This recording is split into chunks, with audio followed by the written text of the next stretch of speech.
ओम शांति। मैं आत्मा मास्टर स्नेह की सागर आत्मा हूँ। मुझ आत्मा से स्नेह के वाइब्रेशन चारों ओर फैल रहे हैं। रूहानी स्नेह मुझसे निकल कर फैलता जा रहा है। आज बाबा सर्विस के लिए समझाते। बाबा कहते बच्चे जैसे हद के बाप को ख्यालात रहते हैं, हद के परिवार के, ऐसे ही बेहद के बाप को ख्यालात रहते सारे विश्व के। उनकी बुद्धि में रहता कैसे भी करके सर्विस करनी है। तो बाबा कहते जैसे बाप इतना बिजी है सेवा में, ऐसे तुम बच्चों को भी ना उम्मीद नहीं बनना है। सर्विस ही करते रहना है। कैसे भी करके सबको संदेश मिले। तो बाबा कहते उसके लिए आपको बहुत प्यार से, रुचि से पढ़ाई पढ़नी भी है और पढ़ानी भी है। तब बाबा कहते सबके विकर्मों का विनाश होगा और यह धरती पावन स्वर्ग बन जाएगी। इसलिए बाबा आज कह रहे जब तक कर्मातीत अवस्था ना हो तब तक कर्मेंद्रियों को वश करना है, ना उम्मीद नहीं बनना है। यह नहीं सोचना कि आपे ही सब कुछ मिल जाएगा। बाबा कहते पुरुषार्थ तो बहुत ज़रूरी है करना। बाबा कहते तुम्हें चित्र भी मिल सकते हैं तुम सर्विस करो तो, परंतु सर्विस में बहुत अच्छे मैनर्स, मान अपमान, सुख दुख, सर्दी गर्मी सब कुछ सहन करने वाला ही सर्विस कर सकता है। 23/7/2025 के महावाक्य हैं। मीठे बच्चे जब समय मिले तो एकांत में बैठ विचार सागर मंथन करो। जो पॉइंट्स सुनते हो उसको रिवाइज करो। प्रश्न है तुम्हारी याद की यात्रा पूरी कब होगी? उत्तर है जब तुम्हारी कोई भी कर्मेंद्रियां धोखा न दे, कर्मातीत अवस्था हो जाए, तब याद की यात्रा पूरी होगी। अभी तुमको पूरा पुरुषार्थ करना है, ना उम्मीद नहीं बनना है, सर्विस पर तत्पर रहना है। ओम शांति। मीठे मीठे बच्चे आत्माभिमानी होकर बैठे हो। बच्चे समझते आधा कल्प हम देह अभिमानी रहे हैं। अब आत्माभिमानी होकर रहने के लिए मेहनत करनी पड़ती है। बाप आकर समझाते अपने को आत्मा समझकर बैठो, तब ही बाप याद आएगा, नहीं तो भूल जाएंगे। याद नहीं करेंगे तो यात्रा कैसे कर सकेंगे? पाप कैसे कटेंगे? घाटा पड़ जाएगा। यह तो घड़ी घड़ी याद करो, यह है मुख्य बात। बाकी तो बाप अनेक प्रकार की युक्तियां बतलाते हैं। रॉन्ग क्या है, राइट क्या है, वह भी समझाया।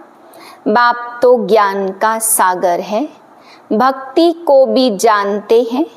बच्चों को भक्ति में क्या क्या करना पड़ता समझाते हैं। यह यज्ञ तप आदि करना, यह सब है भक्ति मार्ग। भल बाप की महिमा करते हैं परंतु उल्टी। वास्तव में श्री कृष्ण की महिमा भी पूरी नहीं जानते। हर एक बात को समझना चाहिए ना। जैसे श्री कृष्ण को वैकुंठ नाथ कहा जाता। अच्छा बाबा पूछते हैं श्री कृष्ण को त्रिलोकी नाथ कहा जा सकता है? गाया जाता है त्रिलोकी नाथ। अब त्रिलोकी के नाथ अर्थात 3 लोक, मूल वतन, सूक्ष्म वतन, स्थूल वतन। तुम बच्चों को समझाया जाता तुम ब्रह्मांड के भी मालिक हो। श्री कृष्ण ऐसे समझते होंगे कि हम ब्रह्मांड के मालिक हैं? नहीं, वह तो वैकुंठ में थे। वैकुंठ कहा जाता स्वर्ग, नई दुनिया को। तो वास्तव में त्रिलोकी नाथ कोई भी है नहीं। बाप राइट बात समझाते। 3 लोक तो हैं ब्रह्मांड का मालिक शिव बाबा भी है, तुम भी हो। सूक्ष्म वतन की तो बात ही नहीं है, स्थूल वतन में भी वह मालिक नहीं है, ना स्वर्ग का ना नरक का मालिक। श्री कृष्ण है स्वर्ग का मालिक, नरक का मालिक है रावण। इनको रावण राज्य, आसुरी राज्य कहा जाता। मनुष्य कहते भी हैं परंतु समझते नहीं हैं। तो तुम बच्चों को बाप बैठ समझाते। रावण को 10 शीश देते हैं, 5 विकार स्त्री के, 5 विकार पुरुष के। अब 5 विकार तो सबके लिए है, सब है ही रावण राज्य में। अभी तुम श्रेष्ठाचारी बन रहे हो, बाप आकर के श्रेष्ठाचारी दुनिया बनाते हैं। एकांत में बैठने से ऐसे ऐसे विचार सागर मंथन चलेगा। उस पढ़ाई के लिए भी स्टूडेंट एकांत में किताब ले जाकर पढ़ाते हैं। तुमको किताब तो पढ़ने की दरकार नहीं। हाँ, तुम पॉइंट्स नोट करते हो, इसको फिर रिवाइज करना चाहिए। यह बड़ी गुह्य बातें हैं समझने की। बाप कहते हैं ना, आज तुमको गुह्य ते गुह्य, नई ते नई पॉइंट सुनाता हूँ। पारसपुरी के मालिक तो लक्ष्मी नारायण हैं, ऐसे भी नहीं कहेंगे कि विष्णु हैं। विष्णु को भी समझते नहीं हैं कि यही लक्ष्मी नारायण है। अभी तुम शॉर्ट में एम ऑब्जेक्ट समझाते हो। ब्रह्मा सरस्वती कोई आपस में मेल फीमेल नहीं है, यह तो प्रजापिता ब्रह्मा है। प्रजापिता ब्रह्मा को ग्रेट ग्रेट ग्रैंडफादर कह सकते हैं। शिव बाबा को तो सिर्फ बाबा कहेंगे, बाकी सब है ब्रदर्स। इतने सब ब्रह्मा के बच्चे हैं, सबको मालूम है हम भगवान के बच्चे ब्रदर्स हो गए, परंतु वह है निराकारी दुनिया में। अभी तुम ब्राह्मण बने हो। नई दुनिया सतयुग को कहा जाता, इनका नाम फिर पुरुषोत्तम संगम युग रखा है। सतयुग में होते ही है पुरुषोत्तम। यह बड़ी वंडरफुल बातें हैं। कहते भी हैं हम लक्ष्मी नारायण बनेंगे। यह है सबसे उत्तम पुरुष, उन्हों को फिर देवता कहा जाता। उत्तम से उत्तम नंबर 1 है लक्ष्मी नारायण, और फिर नंबर वार तुम बच्चे बनेंगे। सूर्यवंशी घराने को उत्तम कहेंगे, नंबर 1 तो है ना। आहिस्ते आहिस्ते कला कम होती जाती। अभी तुम बच्चे नई दुनिया का मुहूर्त करते हो। जैसे नया घर तैयार होता तो बच्चे खुश होते हैं, मुहूर्त करते। तुम बच्चे भी नई दुनिया को देख खुश होते हो, मुहूर्त करते हो। लिखा हुआ भी है सोने के फूलों की वर्षा होंगी। तुम बच्चों को कितना खुशी का पारा चढ़ना चाहिए। तुमको सुख और शांति दोनों मिलते, दूसरा कोई नहीं जिसको इतना सुख और शांति मिले। दूसरे धर्म आते तो द्वैत हो जाता। तुम बच्चों को अपार खुशी है, हम पुरुषार्थ कर ऊंच पद पाएं। ऐसे नहीं कि जो तकदीर में होगा सो मिलेगा। पास होने होंगे तो होंगे, नहीं, हर बात में पुरुषार्थ करना है। पुरुषार्थ नहीं पहुंचता तो कह देते जो नसीब में होगा, फिर पुरुषार्थ करना ही बंद हो जाता। बाप कहते तुम माताओं को कितना ऊंच बनाता हूँ, फीमेल का मान सब जगह है, विलायत में भी मान है। यहाँ बच्ची पैदा होती है तो उल्टा मंजा उल्टी चारपाई कर देते। दुनिया बिल्कुल ही डर्टी है। इस समय तुम बच्चे जानते हो भारत क्या था अब क्या है, मनुष्य भूल गए हैं, सिर्फ शांति शांति मांगते रहते। विश्व में शांति चाहते हैं, तुम यह लक्ष्मी नारायण का चित्र दिखाओ। इन्हों का राज्य था तो पवित्रता सुख शांति सब थी। तुमको ऐसा राज्य चाहिए ना। मूल वतन में तो विश्व की शांति नहीं कहेंगे, विश्व में शांति तो यहाँ होगी ना। तो देवताओं का राज्य सारे विश्व में था, मूल वतन तो है आत्माओं की दुनिया। मनुष्य तो यह भी नहीं जानते कि आत्माओं की दुनिया होती है।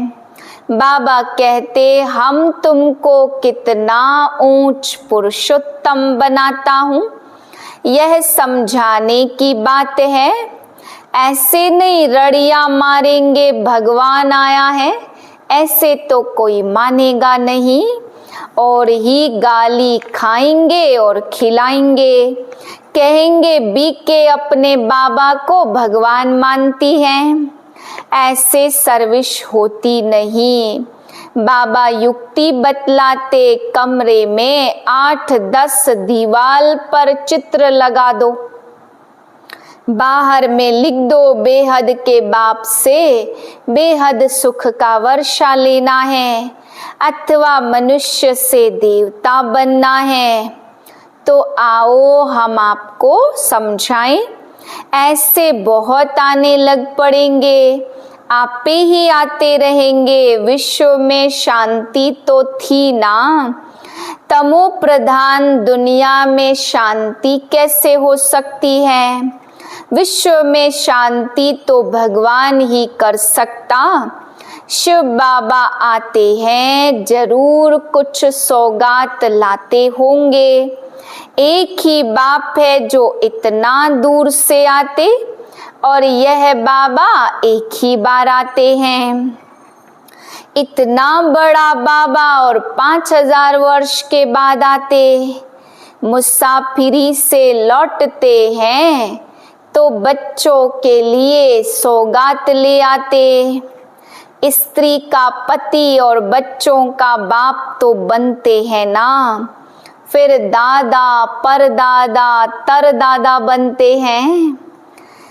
इनको कहते ग्रैंडफादर। बिरादरियां हैं, एडम आदि देव नाम है, परंतु मनुष्य समझते नहीं। तुम बच्चों को बाप बैठ समझाते हैं, बाबा कितना प्यार और रुचि से पढ़ाते, तो तुमको इतना पढ़ना चाहिए ना। सवेरे का टाइम तो सब फ्री होते, सुबह का क्लास होता, आधा पौना घंटा मुरली सुनकर फिर चले जाओ। याद तो कहाँ भी कर सकते हो। इतवार का दिन तो छुट्टी है, सवेरे 2-3 घंटा बैठ जाओ। दिन की कमाई को मेकअप कर लो, पूरी झोली भर लो। माया के तूफान आने से याद नहीं कर सकते। बाबा तो बिल्कुल सहज समझाते हैं। भक्ति मार्ग में कितने सत्संगों में जाते, इतनी तकलीफ लेते, यात्रा करते, फायदा कुछ भी नहीं। मोटी बुद्धि यह भी बातें समझते नहीं हैं। जो महीन बुद्धि है वही अच्छी रीति समझ कर समझा सकते, उन्हें अंदर भासना आती, यह अनादि नाटक बना हुआ है। मुख्य है याद की यात्रा। बाबा कहते ज्ञान का सागर, सारा सागर शाही बनाओ, जंगल को कलम, धरती को कागज, तो भी अंत नहीं पा सकते। मुख्य है अल्प, तुमको कोई धक्का नहीं खाना है। कितना प्यार से इसमें प्रवेश कर पढ़ाते, कोई भी बड़ाई नहीं है। बाबा कहते मैं आता हूँ पुराने तन में।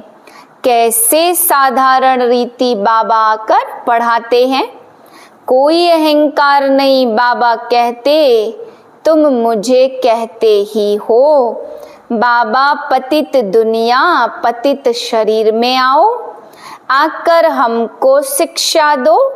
सतयुग में नहीं बुलाते हो कि आकर हीरे जवाहरातों के महल में बैठो, भोजन आदि पाओ।